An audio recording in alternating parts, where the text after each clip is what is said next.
नमस्कार, हम हैं वोटर राजा जाग जाओ यात्रा में उत्तर प्रदेश के सहारनपुर में। सहारनपुर में हमको सुदर्शन टीवी के एक दर्शक मिले जो जूनियर भगत सिंह के नाम पे जाने जाते। आप मेरे पीछे देखेंगे कि इस बाइक पर भगत सिंह भी बैठे हुए हैं। इन्होंने पूरे देश भर की तिरंगा यात्रा निकाली है और ये आज के कार्यक्रम में हमारे साथ सम्मिलित हुए थे। हम अब इनके साथ चलते चलते ही गाड़ी में इंटरव्यू करते हैं इस बाइक पर, जिस बाइक पर ये चलते हुए इस देश के लिए प्रचार करते हैं। आइए हम शुरू करते हैं। बड़ा अच्छा लगा आपके साथ जिस तरीके से देशभक्ति की भावना जगाने के लिए आप बाइक पर चलते हैं। जरा अपना एक बार शुरू में परिचय दे दीजिए। Vijaykant Chauhan, organise by Vande Mataram mission एक चिंगारी, ये छोटा सा नाम है। और यहाँ के सहारनपुर के लोग भगत सिंह के बच्चों में चलने के कारण मुझे भगत सिंह जूनियर के नाम से जानते हैं। तो ये नाम आज मेरे लिए प्रेरणा केंद्र है, आदर्श का केंद्र है। तो मुझे इस नाम से इतनी प्रेरणा मिलती है, अनजाने में भी कोई गलती ना मेरे से हो और कोई काम ऐसा ना करूं जिससे इस पवित्र नाम के साथ किसी प्रकार का कोई सम्मानजनक अपमान हो। तो मैं इस नाम का पूरा सम्मान रखता हूं और कोई भी ऐसा काम नहीं करता अनजाने में किसी की भावनाओं ठेस पहुंचे। आप इस बाइक ये कब से शुरू किया है आपने? ये बाइक पिछले 2 साल से मेरे पास है। ये तीसरी बाइक है। एक बाइक जम्मू थाने बंद पड़ी है जब राष्ट्रीय तिरंगा यात्रा का आह्वान हुआ कि हम दिल्ली कश्मीर के लाल चौक पे तिरंगा लहराएंगे, तो वहीं के कुछ आतंकवादी ने धमकी दी कि हम लाल चौक पे तिरंगा नहीं लहराने देंगे। तो हमें उनकी चुनौती को स्वीकार करते हुए सहारनपुर से बाइक पर मैं और मेरा एक मित्र अनिल चौहान। एक मिनट रुको। आइडिया कैसे आई? क्या घटना ऐसी हुई जब आपने तय किया कि आप बाइक पर निकलेंगे पूरे जीवन भर? पहली तो घटना थी हमारे सहारनपुर का, जो यहाँ पे एमपी जिसे जनता ने जातिवाद रहित चुनकर भेजा, इसका नाम है काजी रशीद मसूद। और सांसद बनने के तुरंत बाद उसने एक मदरसे के अंदर हमारे भारत के राष्ट्रगीत वंदे मातरम का विरोध किया। और वंदे मातरम का विरोध जैसे ही इन्होंने सहारनपुर के एक मदरसे में किया, उसकी सूचना जब अखबारों के जरिए हम लोगों को मिली, तो अचानक रात्रि में शहीद आजम सरदार भगत सिंह की आत्मा ने सपने में झकझोरने का काम किया और हम जैसे नौजवानों को धिक्कारने का काम किया, हमें चैलेंज किया। तो तब से आपने तय किया कि आप ये यात्रा लेकर आप निकले? हाँ जी, तब से हमने उसी दिन वंदे मातरम मिशन एक चिंगारी का गठन किया भगत सिंह मंच के नाम से। तो हमने सोचा कि अब जब तक इस वंदे मातरम विरोधी को हम सहारनपुर से बेदखल नहीं कर देंगे, टोटल एक भी एमपी एमएलए देश में जो वंदे मातरम विरोध करता है उसका बहिष्कार जनता के द्वारा कराने तब तो हम चैन से नहीं बैठेंगे। तो उसी दिन मैंने संकल्प लिया कि मैं शादी नहीं करूंगा, आजीवन अवैध रहूंगा। और देश के दर्शकों को ये बात पर दोबारा थोड़ा सा गौर करने के लिए कहूंगा कि जवान ने जूनियर भगत सिंह ने तय किया है कि देश के लिए शादी नहीं करेंगे, इसी तरीके से प्रचार करेंगे। बहुत से लोग ये कहते हैं कि हमारे साथ कोई नहीं है और इसलिए हम देश के लिए कुछ कर नहीं पाते, लोग इकट्ठा नहीं होते हैं। तो बहुत बार एकला चलो रे, अपने से शुरुआत करो, इस भावना के साथ भी अगर हम शुरुआत कर दें तो भी बहुत कुछ कर सकते हैं। क्या आपने यही सोचा? हाँ जी, ये सोचा मैंने। तो शहीद आजम सरदार भगत सिंह से मुझे प्रेरणा मिली, उनके जीवन के जो आखिरी बोल थे, अगर जिंदगी हम ज्यादा जिंदा रहेंगे तो जो हमारे अंदर कमियां, हमारी बुराइयां समाज को पता चलेंगी।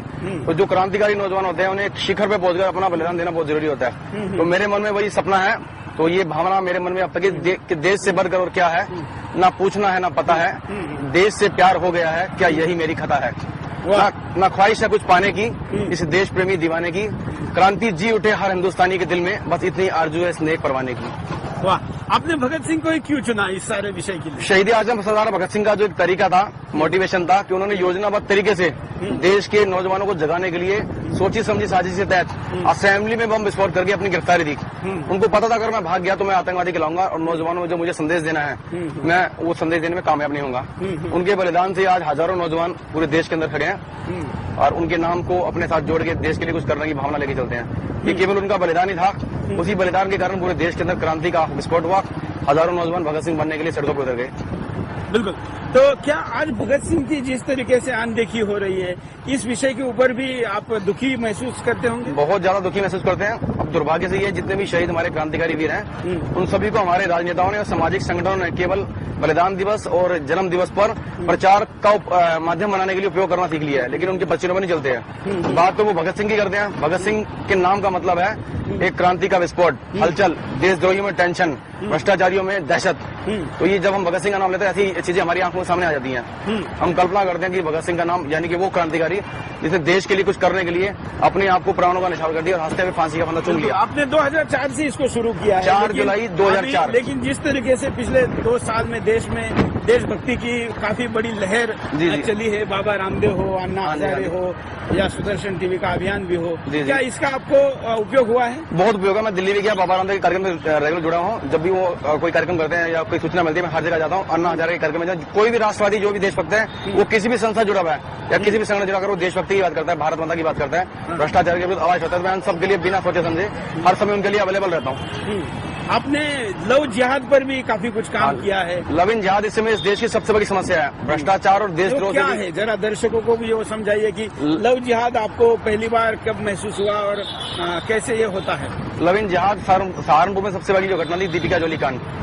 दीपिका जोली कांड में यहाँ पे एक हमारी देवबंद की युवती थी।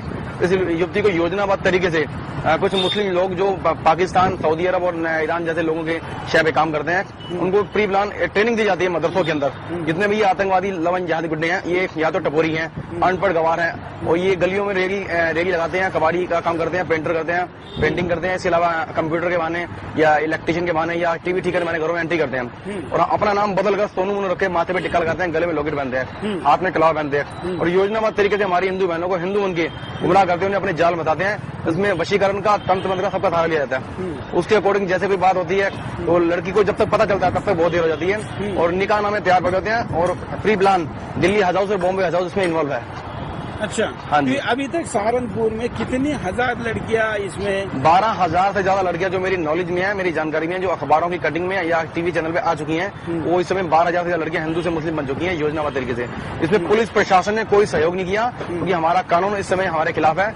एक जिस बेटी को हमने मतलब बचपन से लेकर बड़ा 18 साल की उम्र तक पढ़ा लिखा बड़ा किया, 18 साल की उम्र के बाद कानून हमारा हार्ड करता है। एक किस्म से ये कहा जाएगा कि अपहरण का लाइसेंस हमारी सरकार ने हमारी बेटियों को करने का दे दिया है। इन लव इन जिहादियों को ये अपहरण का लाइसेंस है। इस बेटी को हमने पाला बता बड़ा किया 18 साल की उम्र के क्या बाद। इस विषय में आपको यहाँ के स्थानीय नेता कोई मदद करते हैं? कोई नेता मदद नहीं करता, केवल गोपनीय तरीके से नाम कमाना होता है। जब केवल आप जैसे लोग आते हैं नाम कमाने के लिए कहते हैं, इस बात को गलत कहते हैं, लेकिन योजनाबद्ध तरीके से कोई इसके पक्ष में कोई इसके पर्दे पीछे आपको करता है। मीडिया का भी कोई सहयोग इसमें? मीडिया का केवल एक वर्ग जो केवल राष्ट्रीय चैनल से संबंधित नहीं है, पर्दे के पीछे सपोर्ट करता है, सामने आते डरता है। ये तो सामने आके किसी ने आपकी मदद की? सामने आके अभी तक किसी ने मदद नहीं करी इस शहर में। बिल्कुल। पर्दे के पीछे दुआएं करते हैं, हर घर में चर्चा होती है कि बच्चा अच्छा काम करता है। मैं रेगुलर कोचिंग सेंटर में क्यों आपको पूरा मदद नहीं कर पाते? यहाँ इस समय मुस्लिम लॉबी हावी है। एक तो हिंदू समाज में आपस में संगठन की कमी है और ऊपर के जो हमारे सीनियर लीडर हैं इस चीज को अवॉइड करते हैं। कानून हमारे खिलाफ है इसलिए डरते हैं। कोई सीनियर ईमानदार योजनाबद्ध तरीके से काम करने वाला एक नेता। ये मुद्दा केवल मुस्लिम हिंदू ना होकर एक तरीके से देश की सुरक्षा से जुड़ा हुआ है। जी जी तो इसको लेकर स्थानीय प्रशासन में कोई? जी जी, प्रशासन भी इस मुद्दे पे गंभीर है, लेकिन प्रशासन डरता है, घबराता है क्योंकि यहाँ पे जो नेताओं का कंट्रोल है, नेताओं का कंट्रोल है वो लव इन जिहादियों के हाथ में है। गो हत्यारे जो गाय काटते हैं उनका कंट्रोल है, वो मोटी रकम यहाँ प्रशासन को देते हैं रिश्वत के तौर पे, प्रशासन को, ऊपर से केंद्रीय सरकार को भी, केंद्र और प्रदेश सरकार को, उनको ही ये लड़कियां सप्लाई की जाती है। जो लड़कियां आती है लव इन जिहाद के शिकार होती हैं। बिल्कुल। लव इन जिहाद के साथ साथ आपने गाय के विषय पर भी जो काम किया है। गाय के विषय पर मैंने योजनाबद्ध तरीके से प्री प्लान हल्ला बोल अभियान के अंतर्गत यहाँ अभियान छेड़ा तो मैंने छोटे छोटे बच्चों का सहारा लिया। छोटे छोटे बच्चों को ट्रेनिंग दी, जासूसी की कि आपको करना क्या। अक्सर यहाँ पे लोगों को जानकारी है कि हमें करना क्या है। लोग कहते हैं कि आज देश में आतंकवाद बढ़ रहा है, भ्रष्टाचार बढ़ रहा है, गोहत्या हो रही है, लव इन जिहाद बढ़ रहा है, धर्मांतरण हो रहा है। वो लेकिन उसके कारण ही बताना इसका जिम्मेदार होना, ये कोई बताना नहीं उनको।